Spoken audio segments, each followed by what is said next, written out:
Hi friends, welcome back to movie bytes. Friends, వంకర బుద్ధి ఉన్న ప్రతి అమ్మాయికి ఈ సినిమా ఒక మంచి గుణపాఠం అని చెప్పొచ్చు. అలా ఎందుకన్నానో మీకు ముందు ముందు అర్థమవుతుంది. మూవీ స్టార్ట్ అవడంతోనే మెయిన్ క్యారెక్టర్ అయిన షైనీ కిరణ్ అనే వ్యక్తితో చాలా సంతోషంగా మాట్లాడుతూ ఉంటుంది. షైనీకి ఆల్రెడీ రెజీ అనే వ్యక్తితో పెళ్లవుతుంది. అయినా కానీ ఇంట్లో ఖాళీగా కూర్చోలేక తన జూనియర్ అయిన కిరణ్ తో అఫైర్ పెట్టుకుంటుంది. ఇప్పుడు మన ఆటగాడు కిరణ్ మాట్లాడుతూ, మనం కలిసి చాలా రోజులు అవుతుంది కదా, రెజీ కూడా కొన్ని రోజుల పాటు ఊర్లోకి రాడనుకుంటా, కాబట్టి మనం ఈ రోజు కలుద్దామా అని చెప్పి అడుగుతాడు. కానీ షైనీ మాత్రం తనకి పీరియడ్స్ అని చెప్పి కొన్ని రోజుల తర్వాత మీట్ అవుదామని అంటుంది. ఇంకా చేసేదేమి లేక మన ఆటగాడు కిరణ్ వీడియో కాల్ తోనే అడ్జస్ట్ అయిపోతాడు. నెక్స్ట్ సీన్ లో మనం షైనీ కొడుకు విక్కీని చూస్తాం. అంతేకాకుండా ఇంట్లో తనతో పాటు తన అత్తమామలు కూడా ఉంటారు. తన మామ కృష్ణ ఇంట్లో గార్డెనింగ్ చేయడం లాంటి చిన్న చిన్న పనులు చేస్తూ ఉంటాడు. తన అత్తయ్య కుట్టి విషయానికి వస్తే ఆమె బాడీ ప్యారలైజ్ అవ్వి ఫుడ్ తినడం ఇంకా మిగతా పనులన్నీ బెడ్ మీద చేస్తుంది. షైనీ పెళ్లికి ముందు జాబ్ చేసేది, కానీ పెళ్లి తర్వాత కృష్ణ కుట్టిని చూసుకోవడానికి రెజీ తన జాబ్ మానేసి ఇంట్లోనే ఉండమంటాడు. కానీ తనకు మాత్రం కుట్టిని చూసుకోవడం అసలు ఇష్టం ఉండదు. దాంతో తను రేటాని అమ్మాయిని పనిలో పెట్టుకుంటుంది. ఇంకా రేటాని కుట్టికి ఫుడ్ తినిపించడం, తనని డైలీ క్లీన్ చేయడం లాంటి పనులన్నీ చేస్తూ ఉంటుంది. కృష్ణ కూడా వీలైనంత వరకు తన భార్యతోనే టైం స్పెండ్ చేస్తుంటాడు. మన మహానటి షైనీ మాత్రం ఇంట్లో ఏం జరుగుతుందనేది కూడా పట్టించుకోకుండా ఎప్పుడు మన ఆటగాడి కిరణ్ తో ఫోన్ మాట్లాడుతూ ఉంటుంది. నెక్స్ట్ సీన్ లో కిరణ్ ఇంకా తన ఫ్రెండ్ కెల్విన్ కలిసి మందు కొడుతూ ఉంటారు. ఇప్పుడు కెల్విన్ మాట్లాడుతూ, నువ్వు ఇంకెన్ని రోజులని షైనీ వెనకాల తిరుగుతూ ఉంటావు, తనకి పెళ్లి జరిగి ఒక కొడుకు కూడా ఉన్నాడు, ఇంకా తన పక్కన పెట్టి నీ లైఫ్ నువ్వు చూసుకోరా అని చెప్పి మంచిగా చెబుతాడు. కానీ మన ఆటగాడు కిరణ్ షైనీతో మంచి ఆటలు ఆడుతున్నాడు కాబట్టి ఆ మాటలు పెద్దగా పట్టించుకోడు. నెక్స్ట్ సీన్ షైనీ ఇంటి దగ్గరికి షిఫ్ట్ అవుతుంది. ఇక్కడ రేటా మాట్లాడుతూ, ఇప్పుడు లాక్డౌన్ కూడా క్యాన్సిల్ అయింది కదా మేడం, నేను కొద్ది రోజుల పాటు మా ఇంటికి వెళ్ళి వస్తానని చెబుతుంది. ఇది విన్న షైనీ ఒకవేళ రేటా వెళ్ళిపోతే కుట్టిని తానే చూసుకోవాల్సి వస్తుందేమని భయంతో రేటాని కొన్ని రోజులు ఉండమని అడుగుతుంది. కానీ రేటా మాత్రం తప్పకుండా ఇంటికి వెళ్లాల్సిందే అని చెప్పి పట్టుపడుతుంది. ఇక చేసేదేమి లేక షైనీ కూడా దానికి ఒప్పుకుంటుంది. నెక్స్ట్ డే రేటా చేయాల్సిన పనులన్నీ కృష్ణ చేస్తూ ఉంటాడు. షైనీకి ఇష్టం లేకపోయినా తనకి హెల్ప్ చేస్తూ ఉంటుంది. అదే టైంకి కుట్టికి హెల్త్ చెకప్ చేయడానికి డాక్టర్ ఇంటికి వస్తుంది. ఇక్కడ డాక్టర్ మాట్లాడుతూ, రేటా వెళ్ళిపోయింది కదా, ఇక నుంచి నువ్వే కుట్టిని బాగా చూసుకోవాలని చెప్పి షైనీకి చెబుతూ ఉంటుంది. కానీ మన మహానటి షైనీ మాత్రం డాక్టర్ మాటలు పట్టించుకోకుండా తనలో తానే గొనుక్కుంటూ ఉంటుంది. ఇదంతా కృష్ణ గమనిస్తూ ఉంటాడు. షైనీకి కుట్టి దగ్గర వచ్చే స్మెల్ అసలు నచ్చదు. తను కుక్ చేసినప్పుడు కూడా ఆ స్మెల్ నే తలుచుకుంటూ వామిటింగ్ చేసుకుంటూ ఉంటుంది. కొద్దిసేపటికి రెజీ తనకి కాల్ చేసి ఇంట్లో అంతా ఓకేనా అని చెప్పి అడుగుతాడు. దానికి షైనీ రేటా తన ఇంటికి వెళ్ళిపోయిందని, దాంతో కుట్టిని చూసుకోవడం తన వల్ల కావట్లేదని, అర్జెంట్ గా పనిలో వేరే వాళ్ళని వెతకమని చెప్పి కోపంగా కాల్ కట్ చేస్తుంది. నెక్స్ట్ సీన్ లో షైనీ కిరణ్ తో మాట్లాడుతూ రేటాని చూసుకోవడానికి తనకి చాలా ఇబ్బందిగా ఉందని, అందుకే తన కొడుకు విక్కీని రేపు వాళ్ళ అమ్మ దగ్గరే దింపడానికి వెళ్తున్నానని చెబుతుంది. ఇప్పుడు కిరణ్, అయితే రేపు నైట్ విక్కీ ఇంట్లో ఉండడు కదా, మనం కలిసి బాగా ఎంజాయ్ చేద్దామని చెబుతాడు. నెక్స్ట్ డే షైనీ వాళ్ళ అమ్మ దగ్గరికి స్టార్ట్ అవుతుంది. అదే టైంకి రోడ్డు మీద కిరణ్, కెల్విన్ ఇంకా కొంతమంది ఫ్రెండ్స్ కూర్చొని మాట్లాడుకుంటూ ఉంటారు. వాళ్ళలో రవి మాట్లాడుతూ షైనీ క్యారెక్టర్ చాలా బ్యాడ్ అని, తన ఊర్లో మ్యాథ్యూ అతనితో ఎఫైర్ పెట్టుకుందని, ఒక రోజు రాత్రి మ్యాథ్యూ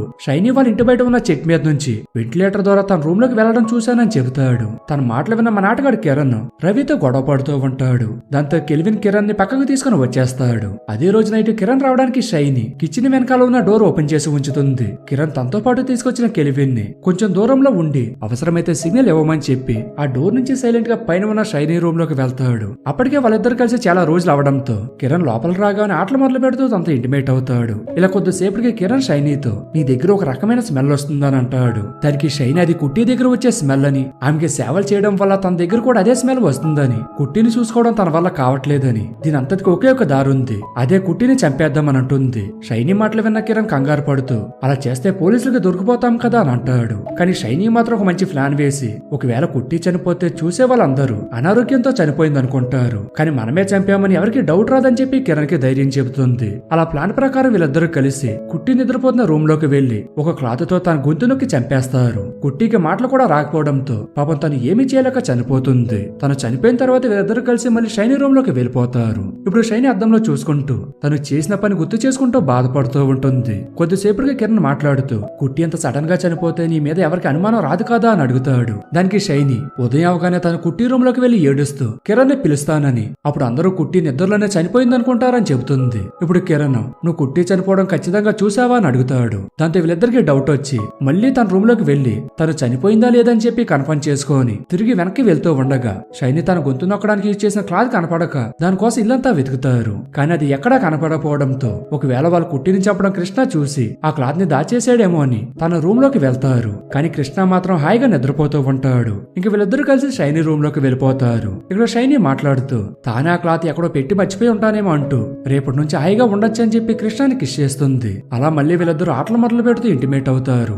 నెక్స్ట్ సీన్ లో కిరణ్ ని బయటికి పంపడానికి షైనీ కిచెన్ దగ్గర ఉన్న డోర్ ఓపెన్ చేయడానికి ట్రై చేస్తుంది. కానీ ఆ డోర్ ని ఎవరో లాక్ చేసి ఉంటారు. అది చూసిన షైనీ ఒకవేళ కృష్ణ నిద్ర లేచినప్పుడు డోర్ ఓపెన్ గా ఉండడం చూసి తానే లాక్ చేసి ఉంటాడేమోనని ఇంట్లో ఉన్న ఇంకొక డోర్ ఓపెన్ చేయడానికి ట్రై చేస్తుంది. కానీ ఇంట్లో అన్ని డోర్స్ కూడా లాక్ లోనే ఉంటాయి. అంతేకాకుండా ఇంట్లో మెయిన్ స్విచ్ ని కూడా ఎవరు ఆఫ్ చేసి ఉంటారు. దాంతో షైనీకి కృష్ణ మీద అనుమానం వస్తుంది. ఇంతలో రూపు పైన ఏవో సౌండ్స్ రావడంతో వీళ్ళిద్దరూ పైకి వెళ్తారు. అదే టైం కి షైనీకి రూప్ డోర్ తగిలి స్టెప్స్ మీద కింద పడిపోతుంది. తన కోసం పరిగెట్టుకుంటూ వస్తున్న కిరణ్ కి కూడా ఒక పెద్ద టూల్ గుచ్చుకొని ఒక్కసారిగా కింద పడిపోతాడు. కట్ చేస్తే ఈ రెండు ట్రాప్స్ కూడా మన కృష్ణాబాబే సెట్ చేశాడని అర్థమవుతుంది. కృష్ణాబాబు ఇలా ఎందుకు చేశాడనేది మనకు ముందు ముందు అర్థమవుతుంది. ఇప్పుడు సీన్ కొంచెం వెనక షిఫ్ట్ అవుతుంది. షైనీ కుట్టిని చంపుతూ ఉండగా కృష్ణాబాబాయికి సడన్ గా మెలకువ వస్తుంది. దాంతో ఒక్కసారి కుట్టిని చెక్ చేద్దామని చెప్పి తన రూమ్ లోకి వెళ్లేసరికి అప్పటికే తను చనిపోయి ఉంటుంది. కుట్టి మెడ చుట్టూ ఉన్న క్లాత్ ని చూసిన కృష్ణకి ఎవరో తన్ని చంపేశారని చెప్పి డిసైడ్ అవ్వి అక్కడే కూర్చుని ఏడుస్తూ ఉంటాడు. నిజానికి కృష్ణాబాబాయికి గట్టిగా మాట్లాడితే తప్ప వినిపించదు. కానీ ఆ టైంకి ఇల్లంతా చాలా సైలెంట్ గా ఉండడంతో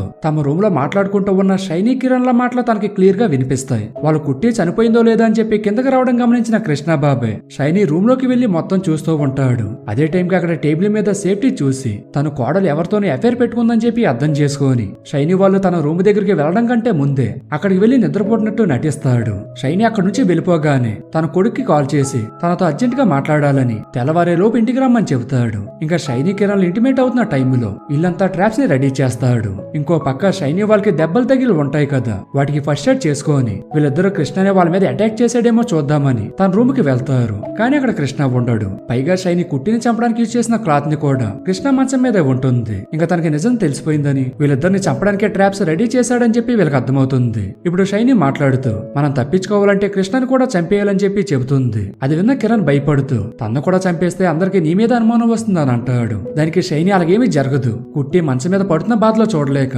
కృష్ణని కుట్టిని చంపేసి తర్వాత తను కూడా సూసైడ్ చేసుకుని చనిపోయినట్టుగా క్రియేట్ చేద్దామని చెబుతుంది. కిరణ్ కూడా దానికి ఒప్పుకుంటాడు. ఇంకొక పక్క కృష్ణాబాబాయ్ తన భార్యకి కొత్త బట్టలు నగలు అన్ని వేసి అందంగా రెడీ చేస్తాడు. నెక్స్ట్ సీన్ లో సైని ఇంకా కిరణ్ కృష్ణ కోసం ఇల్లు మొత్తం వెతుకుతూ తన రూమ్ లోకి వెళ్తారు. ఇంట్లో కరెంట్ లేకపోవడంతో షైని ఆ రూమ్ లో ఉన్న క్యాండిల్ బాటిల్ పట్టుకొని తన కోసం వెతుకుతూ ఉంటుంది. అదే టైంకి ఆ బాటిల్ పగిలి తన హ్యాండ్ మొత్తం కాలిపోతుంది. నిజానికి ఇది కూడా కృష్ణ ట్రాపే. ఇంకా కిరణ్ షైని చేతికి మందు రాస్తూ ఉంటాడు. ఇప్పుడు సీన్ మళ్ళీ ఫాస్ట్ లోకి షిఫ్ట్ అవుతుంది. ఇక్కడ కృష్ణ కుట్టి ఉన్న బెడ్ కు ఒక స్విచ్ ని ఫిక్స్ చేస్తూ తనకి ఏ అవసరం వచ్చినా తన దగ్గరకు వస్తానని చెబుతూ ఉంటాడు. కానీ ఆ విషయం కుట్టి కృష్ణకి తప్ప ఇంట్లో ఎవరికీ తెలియదు. సో ఫ్రెండ్స్, ఇక్కడే మనకి కుట్టి చనిపోయే టైంలో ఆ స్విచ్ నొక్కడం వల్ల కృష్ణ నిద్ర లేచాడని చెప్పి అర్థమవుతుంది. మళ్ళీ సీన్ ప్రజెంట్ లోకి షిఫ్ట్ అవుతుంది. ఇక్కడ షైనీ కిరణ్ కృష్ణ కోసం వెతుకుతూ ఉంటారు. వాళ్ళకి సడన్ గా స్టోర్ రూమ్ నుంచి సౌండ్ రావడంతో ఆ రూమ్ లోకి వెళ్తారు. దాంతో కృష్ణ ఒక్కసారిగా వాళ్ళ మీద అటాక్ చేసి అక్కడ నుంచి వేరే రూమ్ లోకి వెళ్లి దాక్కుంటాడు. ఇంకెలానే చేస్తూ ఉంటే వాళ్ళు కృష్ణని ఏమీ చేయలేమని చెప్పి అర్థం చేసుకున్న షైనీ ఒక ప్లాన్ వేస్తుంది. అదేంటంటే కిరణ్ కావాలని కృష్ణ ముందుకు వెళ్తే కృష్ణ అతని మీద అటాక్ చేస్తాడు. అప్పుడు షైనీ కృష్ణని కొట్టి కింద పడేసి కిరణ్ ని పెట్రోల్ క్యాన్ తీసుకురమ్మని కృష్ణని ఈడ్చుకుంటూ వెళ్తూ ఉంటుంది. కానీ కృష్ణ మాత్రం తెలివిగా డోరుతో షైనీ మీద దాడి చేసి తప్పించుకుంటాడు. ఇలా కాదని చెప్పి షైనీ మాట్లాడుతూ నువ్వు కాని ఇప్పుడు మాకు లొంగకపోతే నీ ప్రాణానికి ప్రాణమైన నీ భార్యని పెట్రోల్ పోసి చంపేస్తామని చెప్పి బెదిరిస్తుంది. దాంతో కృష్ణ బయటకు వచ్చి కావాలంటే నన్ను ఏమైనా చేసుకోండి, నా భార్యను మాత్రం వదిలేండి అని చెప్పి వాళ్ళకి లొంగిపోతాడు. ఇప్పుడు కృష్ణ చేసిన అటాక్స్ అన్ని గుర్తు చేసుకుంటూ షైనీ అండ్ కిరణ్ కలిసి అతన్ని ఫుల్ గా కొడుతూ చంపేయడానికి ట్రై చేస్తారు. కానీ కృష్ణ మాత్రం తెలివిగా కిరణ్ దెబ్బల మీద కొడుతూ తన 2 వేలతో సైనికాలలో పొడి చేస్తాడు. దీంతో వాళ్ళిద్దరూ కింద పడిపోతారు. నెక్స్ట్ సీన్ లో కృష్ణ పోలీసులకి కాల్ చేస్తాడు. కానీ వాళ్ళెవరూ తన కాల్స్ కి ఆన్సర్ చేయరు. కొద్దిసేపటికి వాళ్ళే తిరిగి కాల్ చేస్తారు. అదే టైంకి ఆ ఫోన్ షైనీ చూసేసి ఇంకొద్దిసేపులో పోలీసులు ఇక్కడికి వచ్చేస్తారనే విషయాన్ని కిరణ్ కి చెబుతూ కృష్ణని చంపడానికి మన ఇద్దరు మాత్రమే సరిపోము, బయట ఉన్న కెల్విన్ కూడా లోపలికి పిలవమని చెబుతుంది. కిరణ్ తను చెప్పినట్టుగానే కెల్విన్ కి కాల్ చేసి లోపలికి రమ్మంటాడు. కానీ కెల్విన్ మాత్రం డోర్స్ అన్నిటికీ లాక్ ఉండడం వల్ల లోపలికి రావడం కుదరట్లేదని చెబుతాడు. తన మాటలు విన్న షైనీ బయట ఉన్న చెట్టు మీద నుంచి వెంటిలేటర్ ద్వారా లోపలికి రమ్మంటుంది. షైనీ మాటలు విన్న కిరణ్ కి రవి మాటలే గుర్తొస్తాయి. ఇప్పుడు కిరణ్ మాట్లాడుతూ నేను నిన్ను ఎంతగానో లవ్ చేశాను, కానీ నువ్వు నన్ను మోసం చేసావు కదా అని చెప్పి గొడవ పడతాడు. దానికి షైనీ ఇప్పుడు మనం గొడవ పడే సమయం కాదు, ముందు జరగాల్సింది చూడండి అని కెల్విన్ ని కృష్ణని చంపమని పంపిస్తుంది. కానీ రివర్స్ లోనే కృష్ణ కెల్విన్ ని చంపేస్తాడు. ఇంకేం చేయాలో అర్థం కాక షైనీ రెజ్జికి కాల్ చేసి ఎవరో గుర్తు తెలియని వ్యక్తి నా మీద దాడి చేసి మీ అమ్మ నాన్నని చంపడానికి ట్రై చేస్తున్నాడు అని చెబుతుంది. ఇదంతా డోర్ వెనకాల నిలబడి కృష్ణ చాటుగా వినేస్తాడు. ఇప్పుడు కిరణ్ షైనీతో ఈ కేసులో నన్ను ఇరికించడానికి ట్రై చేస్తున్నావు కదా అని షైనీని స్పృహ కోల్పోయేలా కొట్టి కృష్ణ కోసం వెతుకుతాడు. అదే టైంకి కృష్ణ ఒక రూమ్ లో కూర్చొని ఉంటాడు. తనని చూసిన కిరణ్ ఆ రూమ్ లోకి వెళ్ళడానికి డోర్ ఓపెన్ చేస్తాడు. ఇంతలో ఒక్కసారిగా ఒక గ్యాస్ సిలిండర్ తన మీద పడి కింద పడిపోతాడు. ఈ ట్రాప్ ల్యాబ్ కూడా కృష్ణనే సెట్ చేసి ఉంటాడు. ఇంకా కృష్ణ మెల్లిగా పవర్ ఆన్ చేసి బయటికి వెళ్తూ ఉంటాడు. ఇంతలో షైనీ మళ్ళీ తన మీద అటాక్ చేస్తుంది. కృష్ణ మళ్ళీ షైనీని ఫుల్ గా కొట్టి అప్పటి వరకు తన నోట్లో జాగ్రత్తగా ఉంచిన తాళం బయటికి తీసి డోర్స్ అన్ని ఓపెన్ చేస్తాడు. అప్పటికే తెల్లవారడంతో పోలీసులు కూడా అక్కడికి వచ్చేస్తారు. ఇంట్లో వాళ్ళందరినీ అంబులెన్స్ లో హాస్పిటల్ కి తీసుకెళ్తూ ఉంటారు. అదే టైంకి రెజ్జీ కూడా వచ్చేస్తాడు. ఇప్పుడు కృష్ణ మాట్లాడుతూ అమ్మ చనిపోయింది, తన దహన సంస్కారాలన్నీ వీలైనంత బాగా చెయ్యి, ఇంత లోపల నేను హాస్పిటల్ నుంచి బయటకు వచ్చేస్తానని చెబుతాడు. ఇంకా రెజ్జీ మెల్లిగా ఇంటి లోపలికి వెళ్లి వాళ్ళమ్మ డెడ్ బాడీని చూసి చాలా బాధపడుతూ ఉంటాడు. ఇలా ఈ మూవీ ఎక్కడితో ఎండ్ అవుతుంది. సో ఫ్రెండ్స్, ఈ సినిమా ద్వారా మనం ఏం అర్థం చేసుకోవాలంటే దరిద్రం అనేది మనల్ని ఎప్పుడు వెంటాడుతూనే ఉంటుంది. సో పిచ్చి పనులు చేసే కొంతమంది ఆడవాళ్ళు ఈ సినిమా చూసిన తర్వాత అయినా కొంచెం మారండి, మీ జీవితాలను కాపాడుకోండి. అండ్ అలాగే ఈ వీడియో కూడా మీకు నచ్చినట్టయితే మీ ఫ్రెండ్స్ అండ్ ఫ్యామిలీ మెంబర్స్ కూడా షేర్ చేయడం మర్చిపోకండి. Thank you friends. జై హింద్.